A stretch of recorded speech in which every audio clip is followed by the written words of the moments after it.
morning, everyone. I'm told that's my cue when the door shuts that we get started. I have a sign-in sheet I'm going to pass around if you wouldn't mind just signing in. We just like to have a sense of who we're chatting with, so I'm going to start okay. So good morning, my name is Mary Walsh. I am the Fatality Review Team Coordinator. I work at the Office for the Prevention of Domestic Violence, which I will talk a little bit about in a minute. But with me today is my co-presenter, Sheriff Robert Mashel, who you will hear from after I give you kind of some information about the team and what we've learned. Rob will talk more specifically about the implications for criminal justice and law enforcement. So we're both happy to be here today, and this is a great program, so we're excited. So the Office for the Prevention of Domestic Violence, we are the only executive level agency in the country that is dedicated specifically to the issue of domestic violence. And we are a body that advises the governor and the legislature on issues of domestic violence. We do a lot of public awareness, training, and policy. The work of our office is really dedicated to moving the system, the response system for domestic violence, to be more survivor-centered, trauma-informed, and culturally responsive. And before I start today to talk about our team, I wanted to talk a little bit about domestic homicide and intimate partner homicide in general, just to give you a little bit of an overview of what it looks like in the state of New York. So you can see for this 5-year period from 2018 to 2022, there were almost 500 domestic homicides in New York State, and of those, 314 were intimate partner. In 2022, those domestic homicides accounted for 16% of all homicides reported in the state. And also in 2022, domestic homicides increased compared to 2021, while non-domestic homicides decreased 13%. And looking specifically at IP homicide, in 2022, intimate partners were responsible for 38% of homicides of female victims aged 16 and over, compared to 1% of male victims. So you can see that this is an issue that disproportionately affects women. And if you look at the next slide, you can see that it's also an issue that disproportionately affects women of color. And the last statistic on this slide is one that I often use because it shows the difference between upstate and downstate. So firearm usage in IP homicides was 24% in New York City, and upstate or outside of New York City was 41%. So you can see that quite a difference in the method of homicide in these cases. And these statistics all come from the DCGS Domestic Homicide Report that is done annually. And if you haven't seen it yet, I would highly recommend checking it out. They've been doing it for a really long time, and so you can see kind of trends and patterns. And it also breaks things down by county, so it's a really, it's a wealth of information, so I would highly recommend that. So a little bit about our team. The New York State Domestic Violence Fatality Review Team, we are a statewide team that was created in 2012 by statute, and we started reviewing cases in 2013. The statute does give us access to records, so we reach out on our cases and get whatever records were relevant to a case. So police records, probation, court records, CPS records, anything that is part of the case that we're looking at. And the statute gives us access to those records. The work of the team is confidential, so we're not looking at cases and kind of saying what cases we're looking at or where in the state even that we're doing reviews. All of our team members sign confidentiality agreements, as well as any of the local responders that we meet with. The cases are closed, so we're not looking at a case where there's an active prosecution or anything of that nature. And it's a very detailed review, which I'll get into a little bit more in a moment. And to date, we've looked at 35 cases. We typically do 4 cases a year, and so to date we're at 35, about to do our 36th. So the goals of the team are to identify trends and patterns in domestic homicide statewide, educate the public and policymakers about domestic homicide in New York, and make recommendations for improvements to the system based on the learning of the team. So just a little bit about who makes up the team, and much of this is mandated by statute. So you can see on this slide, some of the members that are mandated to be on the team are a lot of the state agencies, so DCJS is a mandated member, also the state police, Department of Health, Office of Children and Family Services, Office of Court Administration, agencies like that that intersect with domestic violence. But in addition to that, we're mandated to have a local domestic violence program representative, local police, local DA's office, a local representative from Department of Social Services, and a member of the judiciary. And Rob here is our law enforcement police representative currently.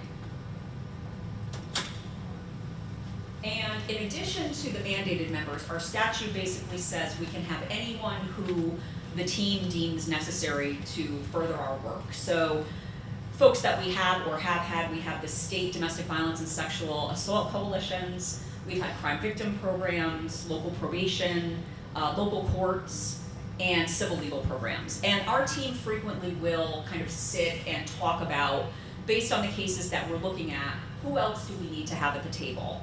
And our non-mandated members serve terms, and so that gives us the ability to kind of reshape the team, get new perspectives, and kind of shift the way we need to depending on the issues that our cases present. So a little bit about how we actually operate. So as I said, our statute gives us access to records, and so the first thing we do when we have a case is that we will reach out for the records involved. There's always going to be police records because if nothing else, even if there was no prior systems contact, there would have been an examination of their investigation of the homicide. But frequently, as I said, there will be court records and probation records, CPS, domestic violence program records. So we pull all of that information together to start to get a picture of the case. We also do interviews, so we will reach out to family members if people are interested in talking with us to share information. We also have a corrections member on the team who will visit an incarcerated individual if we have an offender in a case and see if they're interested in talking with us. And it's completely optional for anyone to talk to us, but we have had family members say, in a case that sticks out for me, we reached out to a sister, and she said, I feel like this is the last thing I can do for my sister. That knowledge that, maybe if I share this, terrible situation and give this background, it can help other families to not go through this same terrible ordeal. And so we've had, a lot of people kind of move to talk to us for that reason. We also, so with the information from the records and the interviews, we put together a timeline. And when I say a timeline, I don't mean of just the death. It's a timeline of the whole situation and any of the information that we get. Our timelines start with the birth of both individuals, and we include any information we get that's relevant leading up to the homicide. And the reason we do that is because we're trying to get as complete a picture of the case as we can. We're trying to look and see where we can identify gaps, where there were maybe opportunities for intervention, because our ultimate goal is to learn. The work of the team, a really important part is that we're not looking to place blame on individuals or agencies for these deaths that we're looking at. We know that we can't change what happened in the cases. We're really looking to, examine them and find what we can to improve, and ultimate goal being that fewer cases will end this way.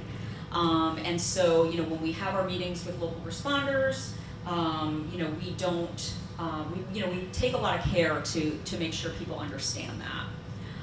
And the meetings that we do have with the local responders, so our team will meet on the first day of our review and go through the timeline and identify questions that we might have about why things were done the way they were, or things that we don't understand.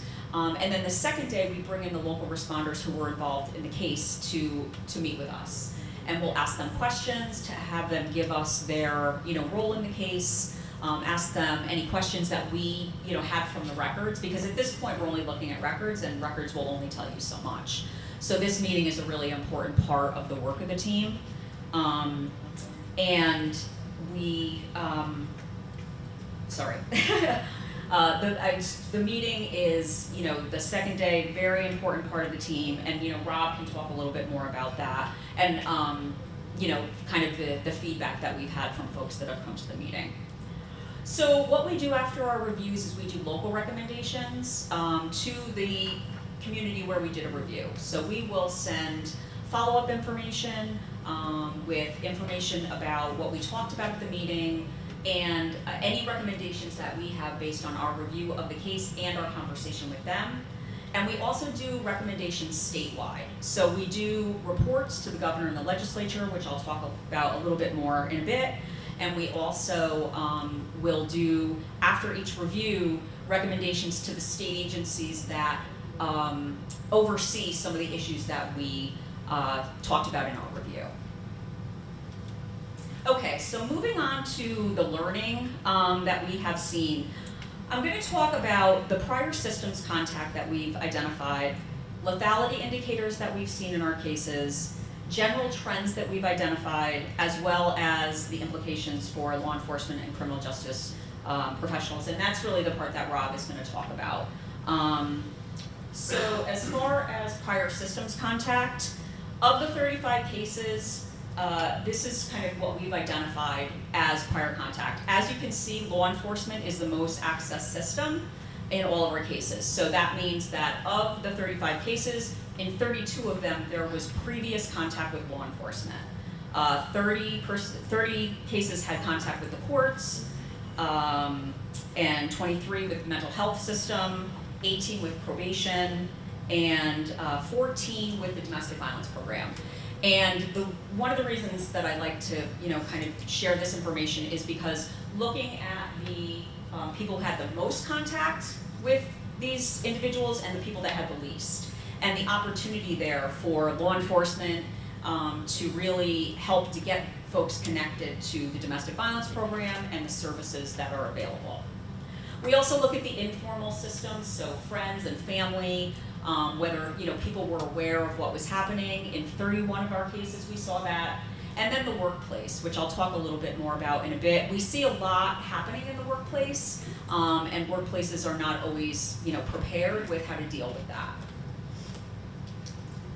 Okay, so looking at lethality indicators, this is something that we do from our timelines is we go through and we identify all the lethality indicators that we can see. We're not saying these were missed. Very often you will see that people would not have known when we put our timeline together that we are aware because we have hindsight, but you can see that people during the case and while it was happening may not have been aware. So we're really just offering this for future reference, for future knowledge when you're dealing with cases where you see strangulation or access to firearms, and just to have that raised awareness. And when I talk about lethality indicators and lethality assessment, I just wanted to take a moment to kind of dive down a little bit to what I'm talking about. So lethality assessment is an evidence-based series of questions to help assess a victim's risk of being killed. And it's largely based on the work of Dr. Jacqueline Campbell, who created a tool called the Danger Assessment that's been in use by domestic violence advocates primarily for many years. There are other law enforcement specific tools that exist. I know Rob is going to probably talk a little bit about the ones that they use. There is one called LAP, which is out of Maryland, and then there's one called DALE, which is through the Geiger Institute, which I know Rob had training from them, and we'll talk more about that. The DIR also has questions on it designed to assess for lethality, and there's those 6 yes or no questions on the DIR that were added back in 2016, and I'll talk a little bit about what we see with those questions in a bit. And then I just always like to point out when we're talking about lethality assessment and any kind of a tool, that it's a very important tool, but it's only a tool, and that people should trust their instincts as well. So looking at the specific cases that we have done, this shows just some of the more common lethality indicators that we have identified. So a past history of domestic violence in most of our cases. And more often than not, that will be with the victim who was killed as well as a previous victim. Access to firearms in 23 cases. And while I'm going through these, one thing I'd like to note is that we're getting this information from records, from interviews, and so it could be that there were more indicators that we're just not aware of, so keep that in mind. But 23 cases there was access to firearms, substance use disorder in 23 cases, as well as non-fatal strangulation, threats of suicide, and I'll talk a little bit more about suicide in a bit, threats to kill in 22 cases, separation in 20 cases, a criminal history in addition to the domestic violence in 20 cases, stalking in 18, escalating violence, so evidence of violence escalating leading up to the homicide. And then in 19 cases, we have seen evidence of an offender breaking down a door or a window or attempting to get to a victim. And the reason I have that kind of out of order and starred is because that's not something that you will see typically on the evidence-based tools that are out there. But it's something that we found in our first maybe 8 cases, and so we started looking for it, and we found it in over half the cases that we've reviewed. And it's, the message seems pretty clear that there's nowhere you can go to be away from me. There's nowhere you can go to protect yourself. So again, it's just something that we offer for awareness because it has come up so many times. In one of our meetings with local responders, we were talking about this, and the police that were there said, yeah, this case, when we went there, all the doors were off the hinges. So, a little bit different, but the same type of idea that, there's no barrier that's going to be able to protect you from me. Okay, so moving into the learning, I like to start with the strengths that we've seen, because I think when we talk about fatality review, we often think of, things that are wrong or things, problems that we've identified, which is certainly part of our work, but we also hear and see really great things that are happening across the state. Communication can kind of go either way. We've seen cases where communication has been really positive, and we can see how that helps all of the responders involved, but it can also go the other way, and we've seen cases where that's been a challenge. Between different agencies and lack of communication, and how that can really hinder responses. Collaboration, we've seen a lot of great instances of collaboration. Rob is going to talk about their high-risk team, but we have all across New York State high-risk teams, county-wide task forces, co-location of advocates in different agencies, and things of that nature. So there's a lot of collaboration happening. But there's always room for that to improve. And then positive systems impact making a difference. Something I always like to mention to groups that I'm talking to is how important your interaction with a victim can be. We've had several cases where we've either read in the records or talked to people and have heard, there was this one officer who, really reached out to me and it made an impression on me. Or this judge, put on the record their concern for me, and it made, or for my family member, and what an impression it made. We had a case recently where there was a sexual assault prior to the homicide, and we interviewed a friend, and that friend talked about how the officer who responded to the sexual assault was so compassionate and wonderful with the victim, and how that really helped that victim to be able to have those really invasive photos taken, and it really made an impression on her and also on her friend. And that's something we see come up over and over again in the records. So I always just like to mention that, because it doesn't always maybe seem that those small maybe interactions or interactions that are passing are making a difference, but in many cases they are.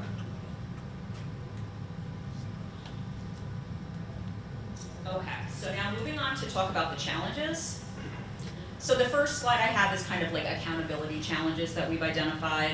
One of the issues we see come up is around conditional discharges. So cases where there'll be a conditional discharge and there'll be some violation of that. So within the year there'll be another arrest or conviction, and the original conditional discharge is not brought back in any way. So we had a case where there was that situation, and then the disposition of the second case was another conditional discharge. And so the message there being, there's not going to be a lot of accountability for a violation of this court order to both the victim and the offender. And charging, we've seen, a lack of charges in some cases. We see this a lot around stalking. We don't see a lot of the stalking charges used, as well as the strangulation crimes. Many times we'll see the misdemeanor strangulation crimes as opposed to the felonies, when maybe there's, the facts to support the felony. Multiple police calls. As you can imagine, in these cases, we've seen several cases where there'll be many calls to the home prior to the homicide. Sometimes mandatory arrest seemingly could have been used. Sometimes primary aggressor, it seems that, people are being identified based on who's calling. And also the DIRs. And just, I mentioned earlier those 6 questions on the DIRs. We've had cases where there's been, 20 DIRs, and I, as the coordinator, am putting the information together, and I can see those questions kind of starting out with maybe 1 or 2 yeses, and then maybe a few years later or a few months later there's maybe 3 yeses, and then right before the homicide there's 5 or 6 yeses. And so I always, when I'm talking to groups like this, like to highlight that and kind of urge people to be looking at those DIRs if you have cases where there's multiple DIRs, and that's where a high-risk team can come in really handy, which Rob can talk about a little bit more, because I always wonder when I'm looking at it if anybody was aware that this was seemingly escalating, and so that's really where those teams and those people that can give the attention really come in to play. Okay, courts. So we have seen in several of our cases challenges with family court orders of protection. And one of the issues being people going to family court and leaving the day without an order of protection for a variety of reasons. So sometimes it's a timing issue if someone's going to family court late in the day and they're not able to get before the judge. Also, sometimes it's just not consistent about what's being determined to be emergent enough to be before the judge. So obviously, again, a safety issue there with family court orders of protection. And there is the ability for criminal court judges to issue or modify family court orders of protection when family court is not in session. That's not something we see happen, and it's something that could have been used in several of the cases that we've looked at. But the statute has been around for a really long time that allows it, but there's really no kind of good logistical way for it to happen, which I think is why it doesn't really get used. If anyone here has that happening in their county regularly, I'd love to hear about it and hear how that's being done, because it's not something that we find people are aware of even, or if they are, it just doesn't happen, and it could be helpful. Also, we hear about some confusion about eligibility for family court. So who is eligible? We're hearing, courts are saying that police are sending people to family court who are not eligible, and then police are saying that people are coming back to them and saying that they went to family court and they weren't able to be helped. So some confusion there. We are hearing about litigation abuse. We've had some cases where there's been, several, mostly in family court, victims being pulled back into family court by their intimate partner as a way to further abuse them, over and over and over again. And then the need for training. We hear that everywhere we go. The fact that, judges need to be trained, and court staff, and, everyone needs more training. And that's something that we have worked on, and we'll talk about a little bit at the end, but certainly something that we hear often. Okay, and then trauma and mental health. One of the issues that we've seen come up in several of our cases is around suicide, which I mentioned earlier. We've had several cases where there have been individuals who have struggled with mental health issues for many, many years, and the people around them maybe were, not surprised that they eventually killed themselves, but were never expecting that that person would also kill their intimate partner. So, there was a recognition of, potentially a threat to the person, but no one, dreamed that they would also kill their intimate partner. So that, huge lethality indicator just not being recognized. Early and ongoing trauma we see with our cases that both individuals usually, in most of our cases, have had early and ongoing trauma in their lives.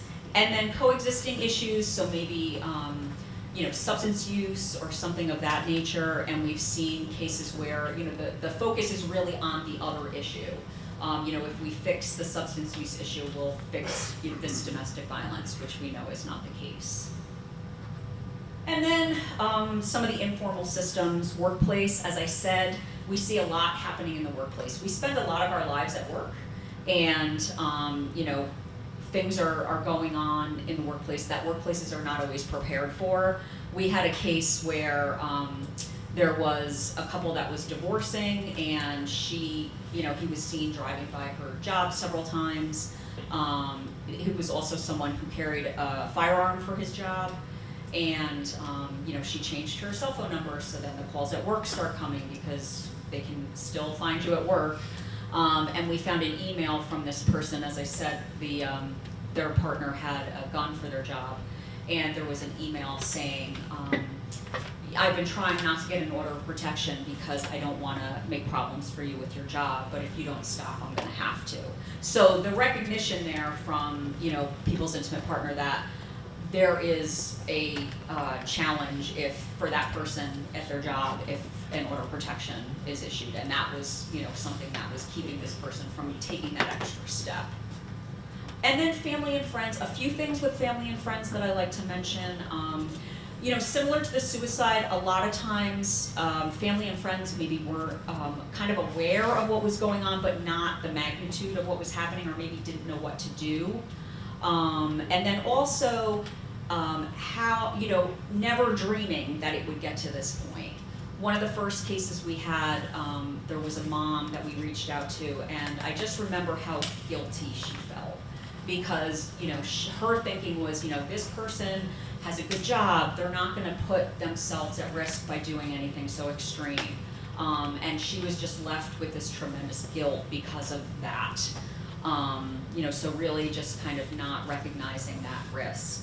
As well as the way family members are responded to after a domestic homicide. So we had a case where a police department in our local meeting said, whenever we have a domestic homicide, we always refer the family to the domestic violence program.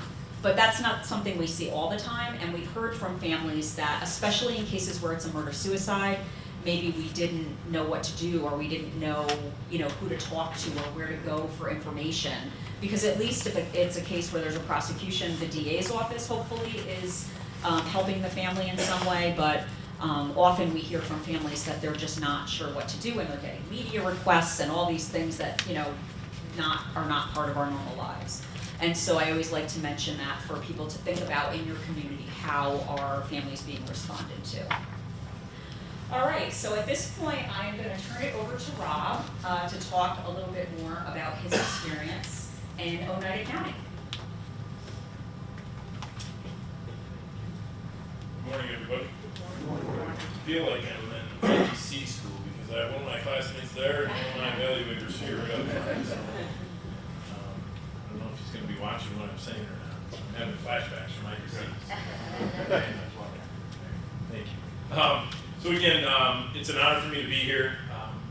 Just a personal story. My wife, we've been married 30 years. We've been together about 35 years. But prior to knowing my wife, she was the victim of a domestic violence situation, and when she was living out in Syracuse. And the YWCA in Syracuse actually saved my wife's life. So when my wife and I met and got together and obviously ended up getting married, one of the missions my wife asked me to do through my career as much as I could was to help victims of domestic violence in any way. Because, like I said, she said if it wasn't for the advocates that she dealt with early on in her life, she probably wouldn't be here today. So it's one of the reasons why any opportunity I can get to better what we do to protect the victims of domestic violence and to hold the offenders accountable, I'm in 110%. So It was an awesome opportunity for me to become part of this team. Because we, like every other community in the state, certainly in the country, are victims. We see victims all the time from domestic violence. And I think one of the most frustrating things for me, from the law enforcement perspective, being on this team, is when you look back, and as Mary said, it's not to point fingers at anything or anyone, because no one wants this stuff to happen. But when you look at it from the outside after it's happened, and you see that there's, in every one of these cases, there's something that someone in the system or on the outside could have done to probably prevent this from happening. And that's the frustrating part. In one of the cases, and I'm not going to talk on specific cases, but one of the cases in our community, in Oneida County, many years ago, when someone was the victim, obviously, of a domestic violence case, and it was a homicide, I was approached several years later by the family, and they obviously are on a mission to try to better systems so that there are no more repeat homicides in domestics. They came forward with the opportunity to provide us with some funding to start a high-risk assessment team in Oneida County. And I certainly, again, following my mission for my whole career, I jumped on board with that. And we were able to begin a few years ago the Oneida County Domestic Violence High-Risk Assessment Team. Some of the members of the team are in this room with us, which is really neat. But again, our goal was very simple. Although it's a very complex project to work on, our goal is to do everything we can to protect the victims and at the same time hold the offenders accountable.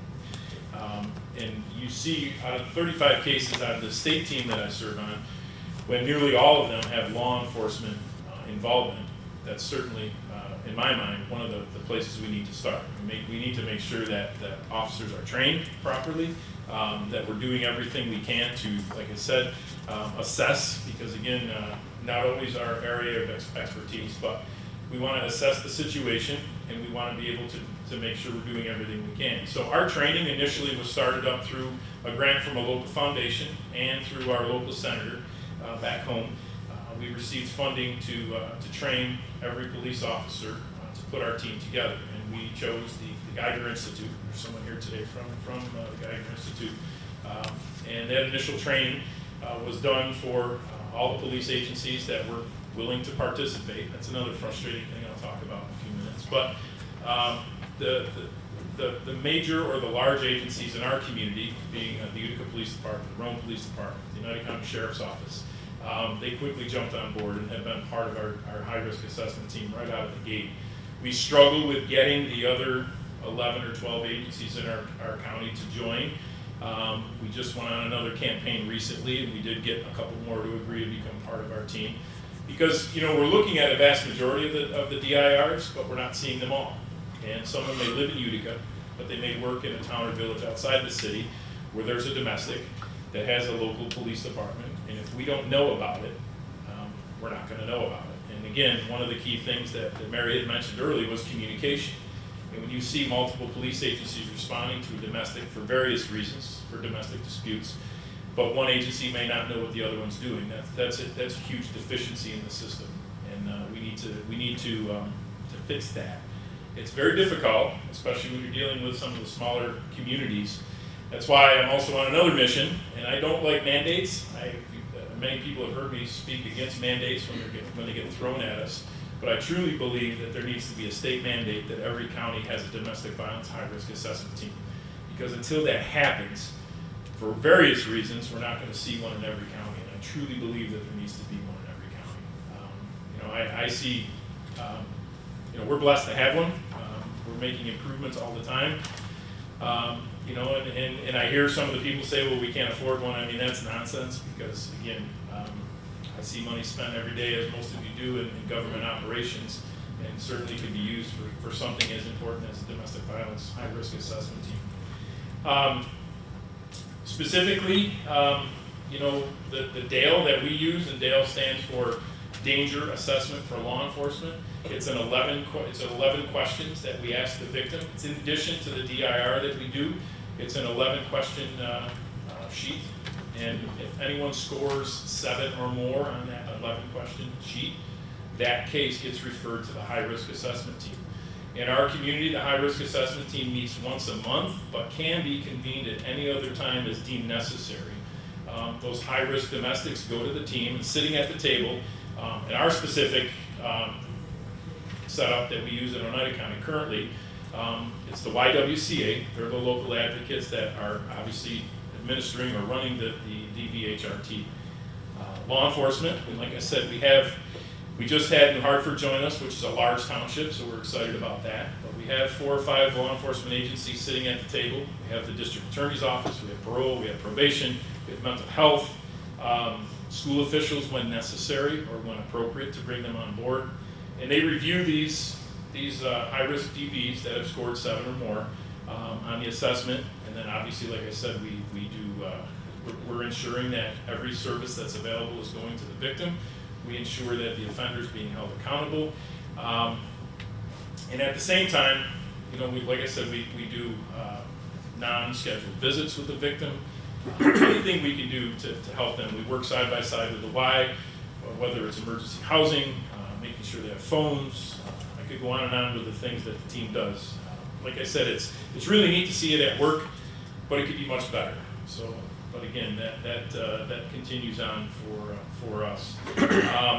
Some of the things that I see out there in these reviews, and Mary had mentioned them, but when you see time and time again that when that police officer shows the victim that they care, and they make that extra step, and they make that extra call, or they make sure that that report is written just the way it needs to be, goes that extra step, that comes out in the case, whether it's at the end or during, but that is so critical, and that's why it's important for those of us in law enforcement to ensure that our people are trained, and compassion and communication are critical. Again, we want to make sure the victims are being heard, and we're doing everything we can to protect them. You look at, like I said, communication. That's also extremely critical. I was just taking a couple notes here when I was sitting up front, just so that I could remember some of the key things that stand out. But I also, having a strong partnership with the advocates is critical. We want to make sure that they're doing everything that they need to be doing. Sometimes those aren't real good conversations, because if we see a deficiency somewhere with our DVHRT team, we have an obligation to step in and try to make things better. So again, it's all about protecting the victims and holding the offenders accountable. And partnerships, collaboration, communication, all those things are difficult to hold together, but when they do work, it's extremely rewarding to see that. And we hear from victims on a regular basis of how happy they are with the team when they see us, when we are coordinated and we're responding together. I say together, it's law enforcement and DV advocates working together to making sure we're connecting those victims to every service that we can, because they work. And again, like I said, I would love to see a DVHRT, high-risk assessment team in every county. I know that there's some that have just recently come on board. I spoke recently at a hearing in Syracuse advocating for this very same thing, and Broome County stood up and they just started their team. And it sounds like they're off to a really good start. And I know we have a rep from the Westchester County District Attorney's Office, part of our team also, our state team, but they do an awesome job down there, and it's mandated down there that all their officers in the entire county get trained on that, and we've just got to figure out how to do that with all these teams. With that, I don't know if do you have more presentations, slides? Just a little bit. Okay. Just to wrap up. Then we'll wrap up, then we can take questions from anybody. So, thank you. Thanks.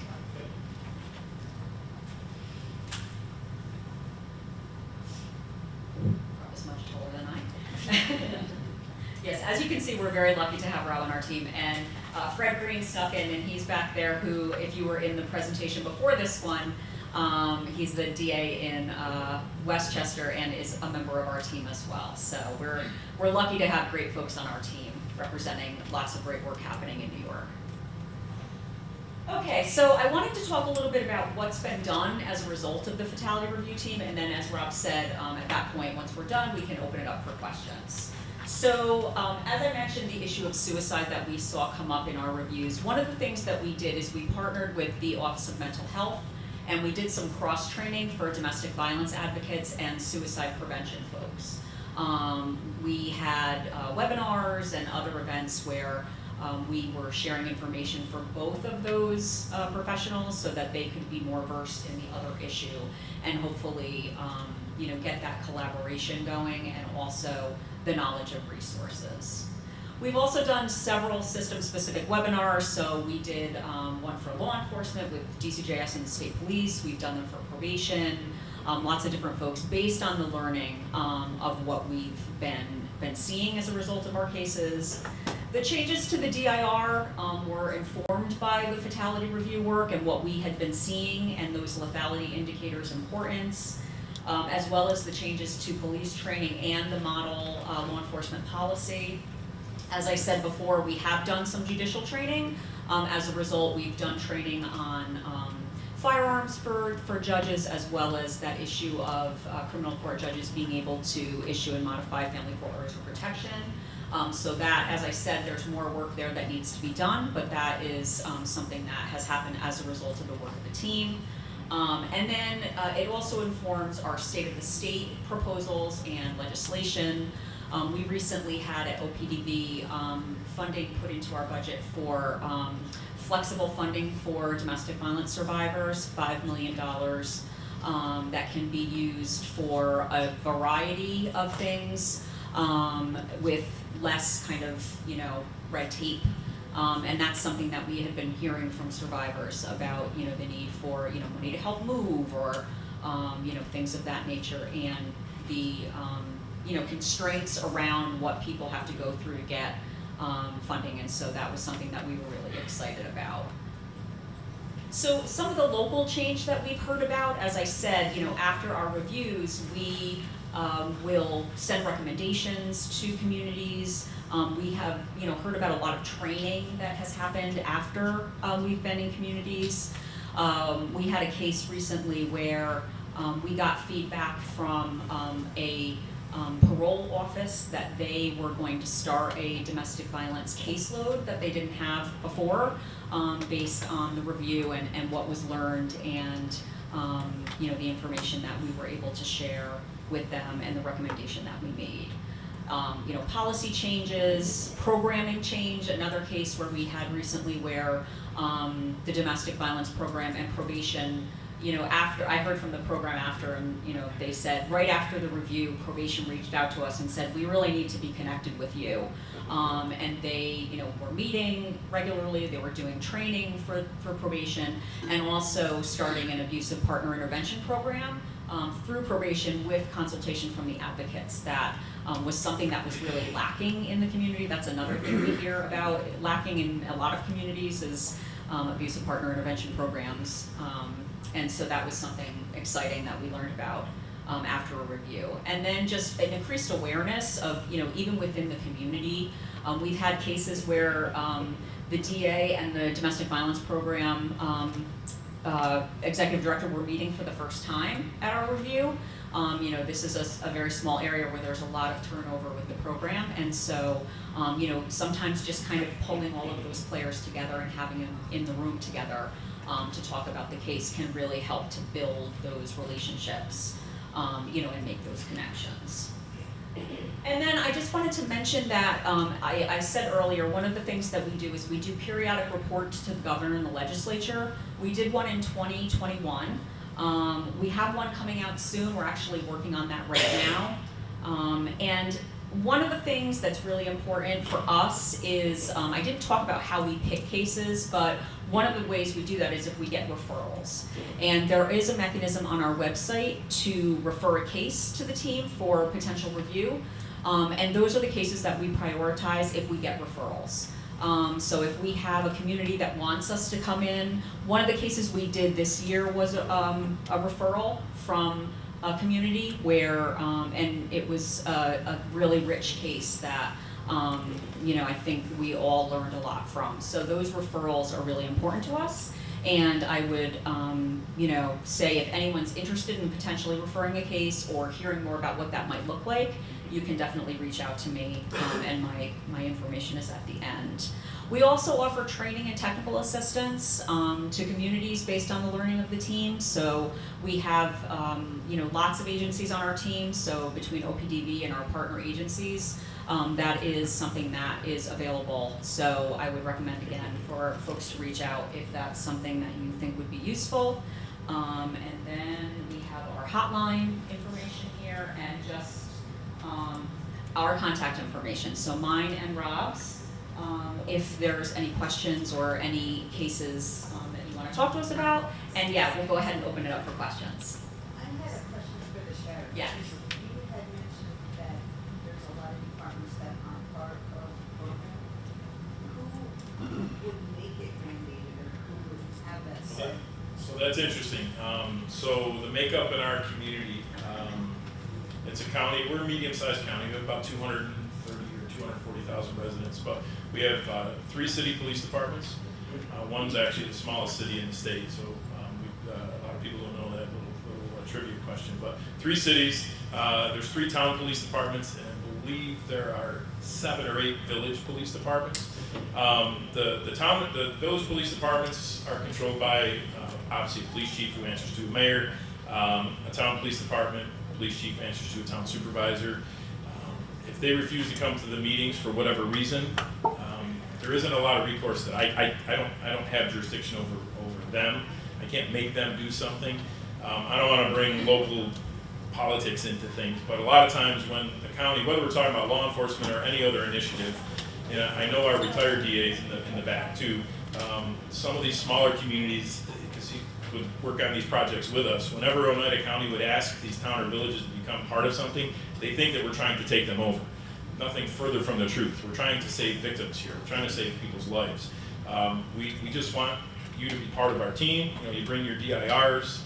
You don't even have to come to us. They would go to the Y. Technically, it's not. We don't oversee that team. We're just we're a partner on the team. So the only way it's going to happen is if it's mandated from the state level. I can't make the town and village police departments become part of it. In some areas that have DVHRTs, some places the state police are members, sometimes they're not. That's more of an internal thing, but I can tell you this, all the members of the state police that we deal with, they are part of our team, even though they may not be present at the meetings.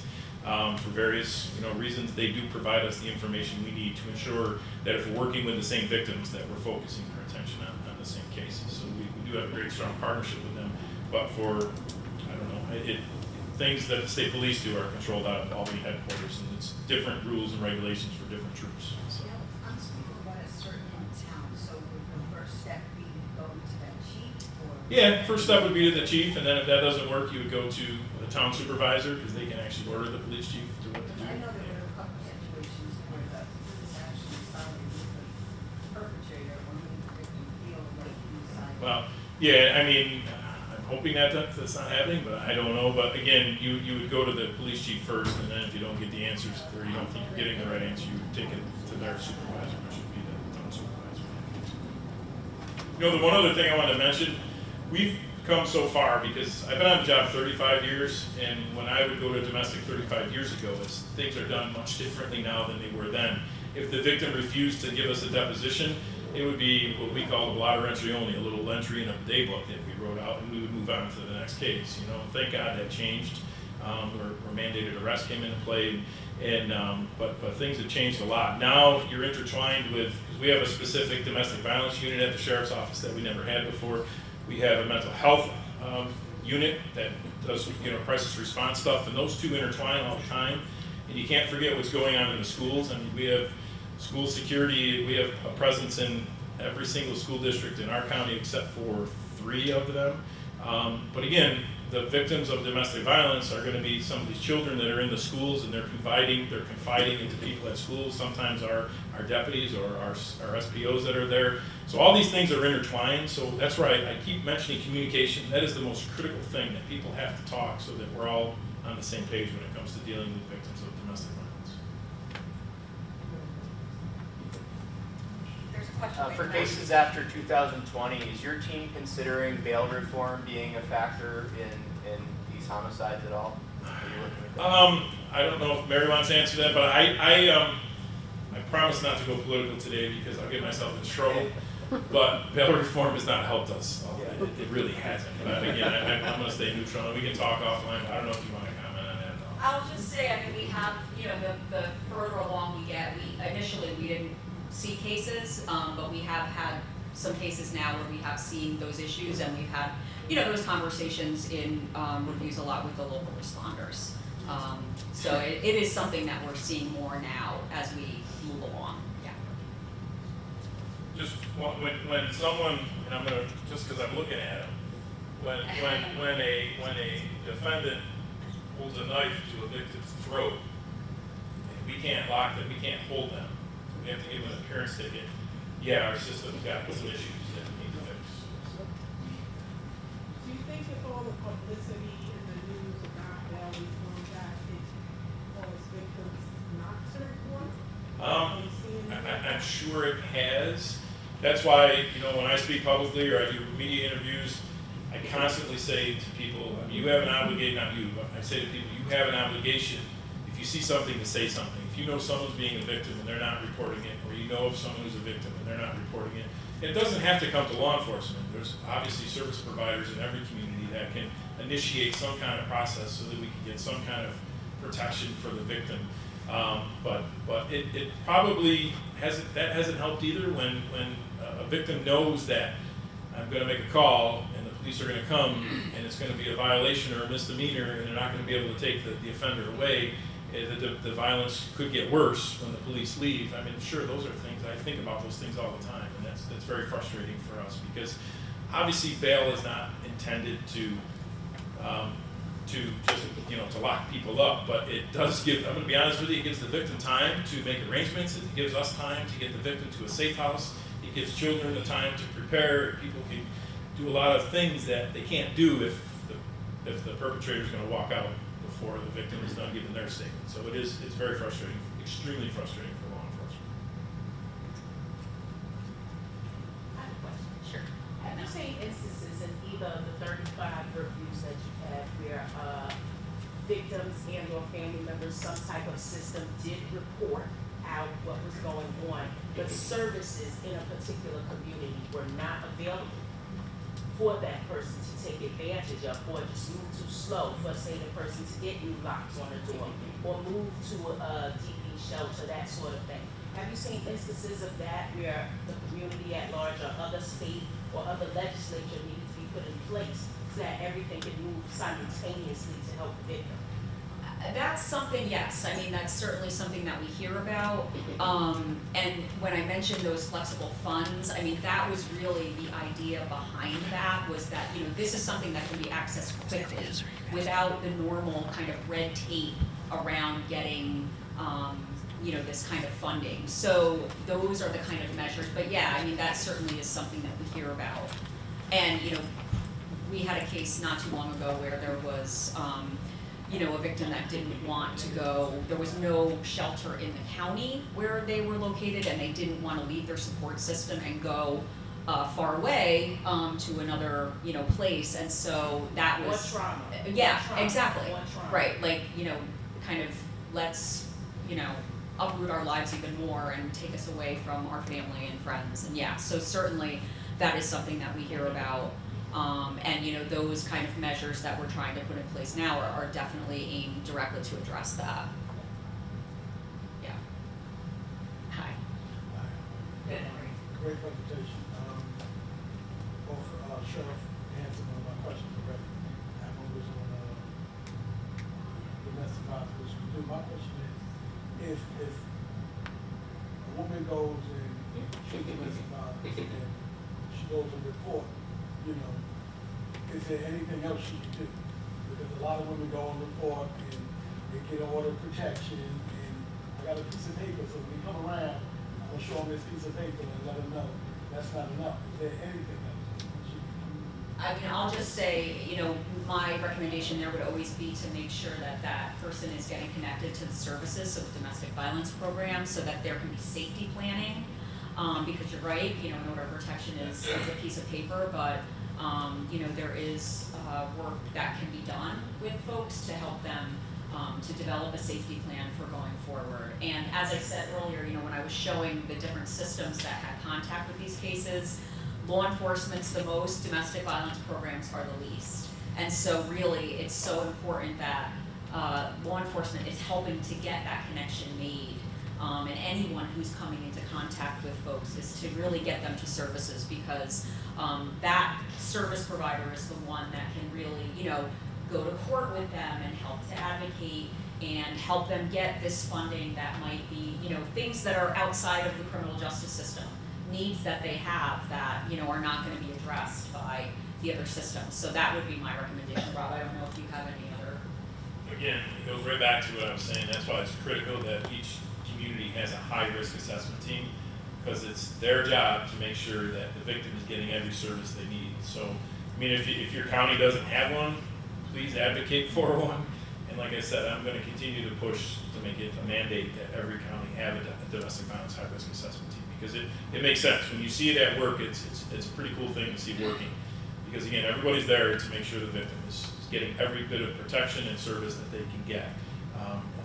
Like I said, when you see it work, it's very rewarding to see that. But then you see other communities that don't have them, and the system is failing their victims. It is. Yeah, go ahead. What are some of the red flags in your experience? Some of the red flags to be aware of for her. What does she to look out for, or what me as a family member to look out for when I see it and she don't see it? Because she's been hunky-dory and the sweetest thing and pie and all that stuff. Well, again, I don't know the exact answer. The people that know the victim the best and the closest, and I'm certainly not an expert in this, but if you see a change in a person of any kind, obviously it's going to send some kind of red flag. Like I said, it's probably much easier in a case like that is to do a referral to an advocate of some kind instead of law enforcement. I'm going to guess someone shows up at the door in uniform, the victim's probably not going to talk. But and there's obviously I talk about policing differently. Part of our DV unit right now we have an emotional support dog. We have the most adorable golden retriever that's part of our unit. And you get someone, whether it's an adult or a child, that doesn't want to talk, and you bring Addie in, I guarantee within 5 minutes, the person's going to feel so much more comfortable. And it's things like that, thinking outside the box, and that's hard for a lot of people to comprehend, especially old cops like me, but I see that these things work, and we have to do business differently. But like I said, the people, you have an obligation. If you see something, you have to say something.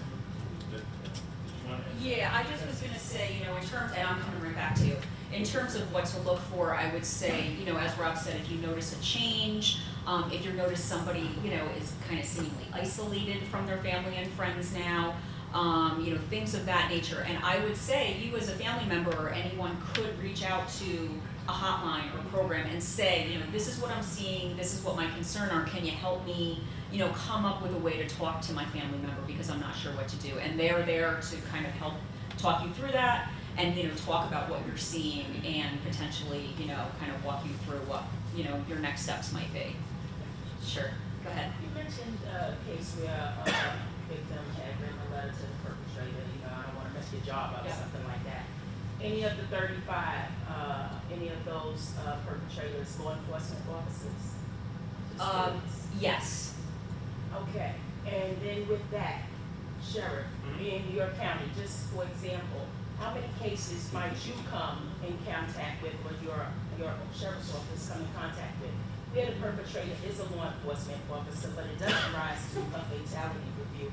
What action gets taken by the local sheriff's department regarding those cases? Well, if it's someone that works, because we've had them, other agencies have had them. Unfortunately, there's been some in our community that have been homicides. It is a reality. But it covers every work aspect. But when something like that comes to our attention, obviously, if it's one of the people that work for me, as an accredited agency, as I would hope every agency would, obviously an internal investigation is started. Obviously, we have to ensure that weapons are secured and people are taken out of the work environment temporarily I know people get frustrated in the public when they hear us suspend people with pay, but that's the process. I mean, they're obviously members of bargaining units, and there is a process, and there is due process on the internal investigation side of things. But obviously, we would have to treat that person just like any other offender at the end of the day, because we're not above the law. I mean, obviously. So, and then I'm just going to follow up with this last Sure. question. I won't date everything, Yeah. but when these things occur, are you making recommendations to legislation or to that particular entity that the law enforcement officer works for, that sort of thing, so that policies get changed and or improved, so that there's some type of review at some later point, just to make sure things are stabilized? Because after all of what you just stated, of course, usually the person gets their gun back and it goes back to work in a lot of cases. So I'm just curious about that. Yeah, and I know we have 1 minute, so I'll do this quickly, and I saw another hand. But yes, I mean, the whole purpose of our statewide team is that the information that we're learning and what we're seeing is informing state policy. And as I said, some of those, the police training changes and the changes to the DIR, the state of the state, the things that are added to our budget are all being formed by what we're seeing. So that, yes, is the ultimate goal, that this information, not only for us at OPDV, but for all of the state agencies that are part of our team, and we're sharing the information about what we're learning widely. And so, ultimately that is the purpose of this team, is to inform state policy. I'm just gonna go right here to you, and then I think we have to end.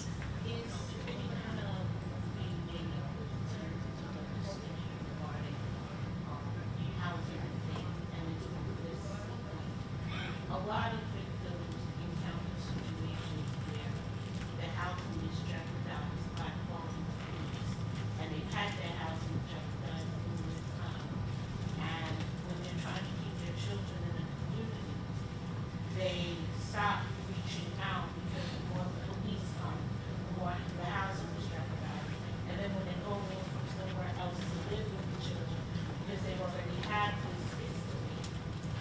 And I'm just wondering if there anything being done about legislation to stop that from being used in these houses, in the houses. And if that really is a big part of it, you can do what you can do, and unfortunately, when somebody wants to get somebody, they probably are going to coming to take of a different kind. It is the nature of domestic violence. But some of the roadblocks that they encounter are things that I think if landlords know you don't get to make a tenant that is otherwise a good tenant, a bad tenant, because they're calling for help. Because these are the things that you hear from the victims that go on repeatedly. You know what I'm saying? So is there any move with the team to get some legislation in place in that direction? Yeah, that is something that our office kind of in general works on. It's not something through our 35 cases that we've seen come up significantly, but we have folks in our agency that focus specifically on housing for those reasons that you mentioned, and are working with the advocates and the whole system on trying to address some of those issues. There are legal protections in place, which I know are not always followed. But that is definitely something that we hear about as well, and is top of mind when we're looking at what we're proposing for legislation around housing. And one of the things, real quick, that Mary mentioned earlier, and I mentioned a couple times, is compassion.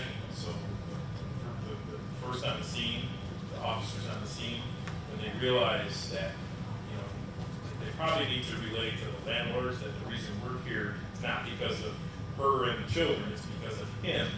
So again, that's where compassion is such a critical part of our job. We need to make sure that we're policing with compassion at the same time. And you just reminded me, we have had cases where landlords have been a help. We had a case in particular where, landlords putting bars on the windows because of the victim, and was, but again, they're not always sure how to handle it or what to do. But we have had cases where they're, kind of acting as a resource, which I know isn't always the case, but it can go that way too, where they can partner with that survivor. And some of them even make the calls. Right. For the And they're but I seeing just a know lot. that we also have a lot of Yes. victims Yep. Because I feel the crime victim counseling, that is an issue that comes up. Yes, yeah, no, absolutely, thank you. All right, I think we went a little over our time, but thank you so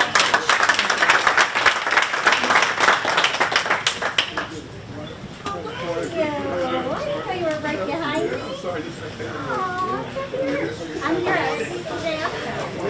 Yeah, as a supervisor for the partner violence. You did? Yeah. This is good stuff. All right, okay. What are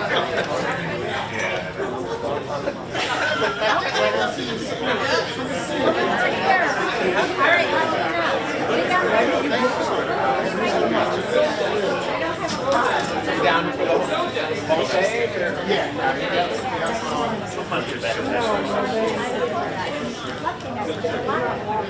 Yeah, so the other gentleman that's out there.